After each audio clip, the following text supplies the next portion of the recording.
السلام علیکم جی، کیسے ہیں آپ لوگ؟ بڑے عرصے کے بعد آپ کو میری آواز سننے کو مل رہی ہے۔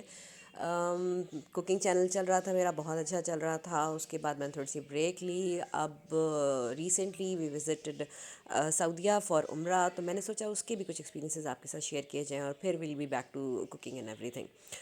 تو یہ جو سفر میں آپ کو دکھا رہی ہوں یہ ہے جدہ ایئرپورٹ سے ٹورڈز مکہ، کیونکہ مکہ میں ایئرپورٹ نہیں ہے، آپ سب کو پتہ ہی ہوگا۔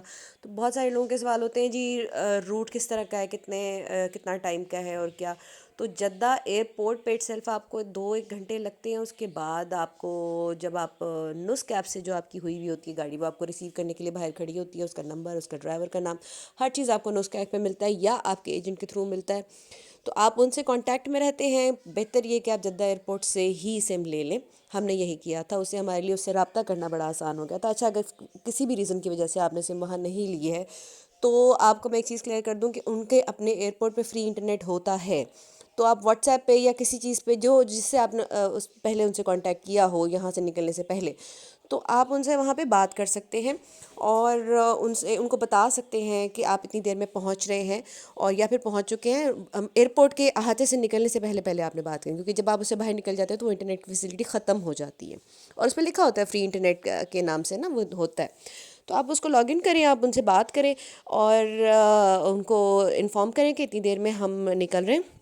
مور اوور سب سے پہلی بات تو یہ ہے کہ آپ کو سم لے لینی چاہیے، کیونکہ آپ کو آن ورڈز وہ کام آئے گی، اور اس میں پیکج بھی کروائیں اس سے وہیں سے، تو وہ زیادہ بہتر رہے گا۔ جو مکہ سے آپ لیتے ہیں نا، مطلب مکہ حرم کے پاس سے، اس میں ڈیٹا آئی ڈونٹ نو کیا ریزن ہے، لیکن اس کا ڈیٹا جلدی ختم ہوتا ہے as compared to the data جو یہاں پہ ہم مل رہا ہوتا ہے۔ تو اب بہتر یہ ہے کہ آپ یہیں سے لیں۔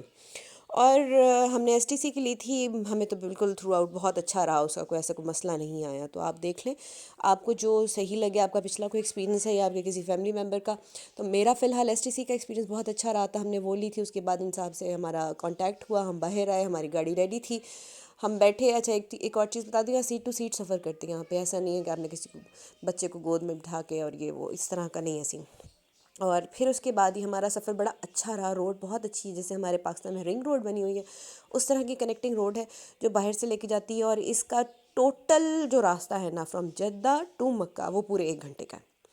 پورا 1 گھنٹہ لگتا ہے آپ کو، یہ جا کے آپ کے ہوٹل میں اتاریں گے، اور پھر وہاں سے بکنگ وغیرہ کرنے میں آپ کو لگ جائیں گے آدھے پونا گھنٹہ لگ جائے گا آپ کو۔ اور پھر اس کے بعد آپ جا سکتے ہیں عمرے کے لیے، اگر آپ نے احرام وہاں سے باندھ لیا ہے، لائک کہ آپ نے یا تو آپ احرام باندھ کے پاکستان سے نکلتے ہیں، یا پھر آپ اپنے جو جہاز میں جب میقات آنے سے پہلے احرام باندھتے ہیں اور نیت کرتے ہیں۔ اگر آپ نے ایسا نہیں کیا اور آپ چاہتے ہیں کہ ہم وہاں جا کر پہلے اسٹے کریں اور اگلے دن جا کے کریں، تو پھر آپ کو صبح نکلنا پڑے گا اور جا کے احرام باندھنا پڑے گا مکہ سے باہر، جو مسجد عائشہ ہے، اور یا کسی یہ قریبی میقات ہے، سب سے قریبی۔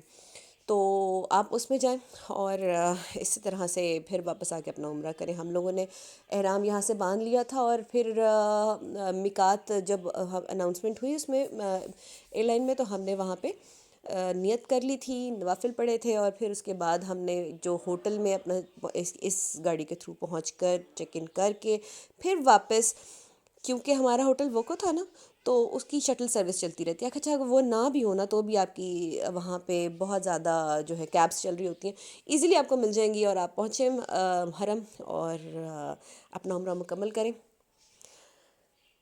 اللہ باقی اپڈیٹ